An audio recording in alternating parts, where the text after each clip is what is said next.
आज मैं आपको कुछ ऐसे टेक्निक्स बताऊंगा जिसके मदद से आप रिवीजन कर सकते हो। बच्चों को रिवीजन करने में प्रॉब्लम हो रहा है, आपके एग्जाम्स पास में आ रहे हैं, आपको रिवीजन करना है पर आपके पास टाइम नहीं है, बहुत सारे प्रॉब्लम्स होंगे, फोकस नहीं कर पा रहे, कुछ भी नहीं हो रहा है आपके अंदर, लाइक आपको खुद के ऊपर सेल्फ डाउट हो रहा है। तो आज मैं आपकी ये सारी चीजें क्लियर करूंगा, आपको आज मैं हेल्प करूंगा आपके रिवीजन में, सारी चीजें मैनेज करने में। ठीक है बेटा, आपको बस एक चीज करना है, खुद के ऊपर भरोसा रखना है और बोलना है this exam will be best exam of my life. हमेशा याद रखना।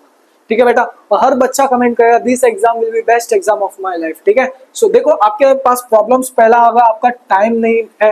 पहली बात तो आपके पास टाइम कम है, नींद आती है पढ़ते वक्त। ठीक है, अब पहला एक एक करके मैं सारी चीजें सॉल्व करता हूँ। टाइम नहीं है, देखो बेटा आपके लिए प्रायोरिटी क्या है?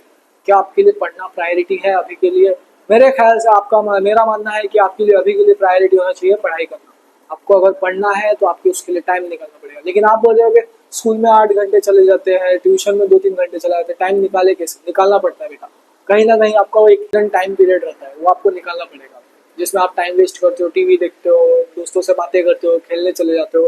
तो जो वो 1-2 घंटा बचा हुआ रहता है ना, उसको निकाल के अपने सेल्फ स्टडी में निकालना। ठीक है बेटा, सो आपको टाइम मैनेज करने सीखना पड़ेगा। सो टाइम सबसे इंपॉर्टेंट है, टाइम एक वैल्यूएबल चीज है बेटा, एक याद रखना। अगर आपके एग्जाम के लिए अभी टाइम है ना, सो वैल्यूएबल टाइम वेस्ट मत करो, अभी पढ़ने चालू कर दो।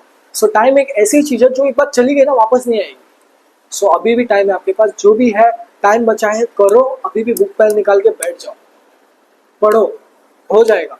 आपको मेहनत करना पड़ेगा, चीजें सेक्रीफाइस करनी पड़ेगी, कॉम्प्रोमाइज करना पड़ेगा। मोबाइल में मूवीज देखना, टीवी देखना, सब कॉम्प्रोमाइज करना पड़ेगा। ठीक है, दूसरा है नींद आती है पढ़ते हो, जब आपको नींद आ रही है ना, मैं आपको एक टेक्निक बताता हूँ।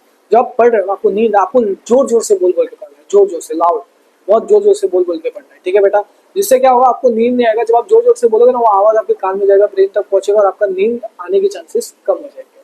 कुछ बच्चों को आता है, कुछ को नहीं आता, बट आप ये ट्राई करना टेक्निक। ठीक है, नींद आ रहा है ना, तो एक अपने दिमाग में गोल फिक्स करो, आप पढ़ क्यों है, आपको क्या करना है, आपको 98% क्यों लाना है। सबसे पहले अपने दिमाग में वो चीज क्लियर करो। जब आपका गोल फिक्स हो जाएगा ना, जो आपको नींद आ रहा है ना, जिस दिन आपके दिमाग में आपको गोल दिखेगा ना, ये नींद उड़ जाएगा, आप सो नहीं पाओगे जब तक आपका वो गोल हासिल नहीं होगा। ठीक है, नेक्स्ट है रिवीजन का सही तरीका। आज मैं आपको रिवीजन का एक बेस्ट तरीका बताऊंगा। और लास्ट है फोकस नहीं कर पाते, आपको फोकस अपना बढ़ाना पड़ेगा, आप डिस्ट्रैक्ट हो जाते हो।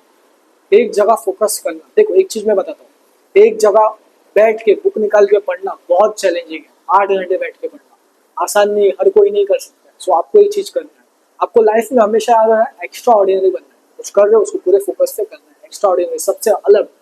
अगर एक बच्चा 2 घंटे पढ़ना है, पढ़ रहा है, आपको 8 घंटे पढ़ना पड़ेगा।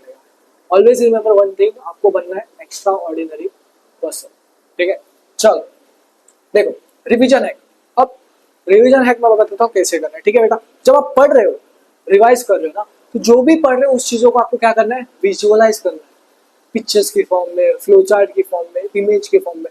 जो आप विजुअलाइज करते हो ना, वो चीज जल्दी याद हो जाता है रट्टा मारने से अच्छा। सो आपको क्या करना है, चीजों को विजुअलाइज करना और लिख लिख के पढ़ना है। जब आपको नींद आए ना, तो आपको लिख लिख के पढ़ना है, और रिविजन के लिए भी बेस्ट तरीका है।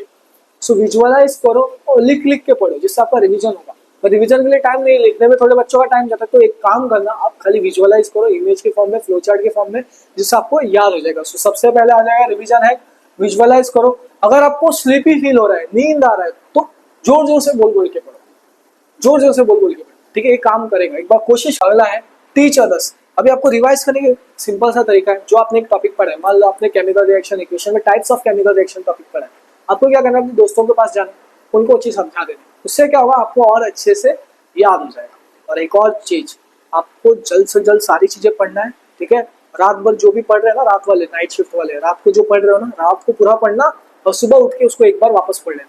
बच्चे क्या करते हैं, रात भर पढ़ते हैं, सुबह उठ के स्कूल चले जाते रिवाइज किए बिना। नहीं, आपने जो भी रात को पढ़ा उसको एक बार सुबह याद कर लेना, जिससे आपके दिमाग में वो फिट हो जाएगा।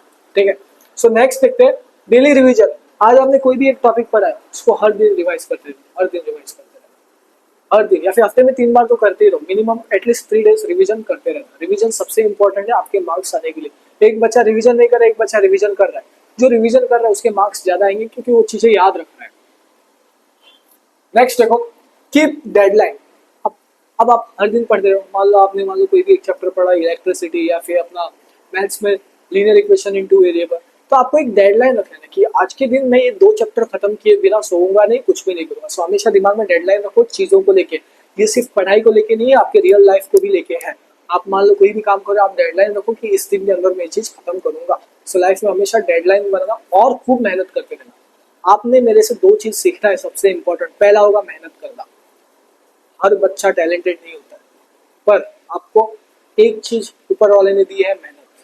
आप मेहनत के भरोसे रहें, टैलेंट के भरोसे कभी मत रहना। दूसरी चीज, कभी भी गिव अप मत करना है। नेवर गिव अप माइंडसेट को अपने बना दो, बुलेट प्रूफ माइंडसेट बना दो कि आप कभी हार नहीं मानोगे और आप बोलोगे खुद के लिए मैं कभी हार नहीं मानूंगा। कमेंट करो I will never give up. और अगर आपको हमारा वीडियो अच्छा लगा तो चैनल को फटाफट से सब्सक्राइब कर देना।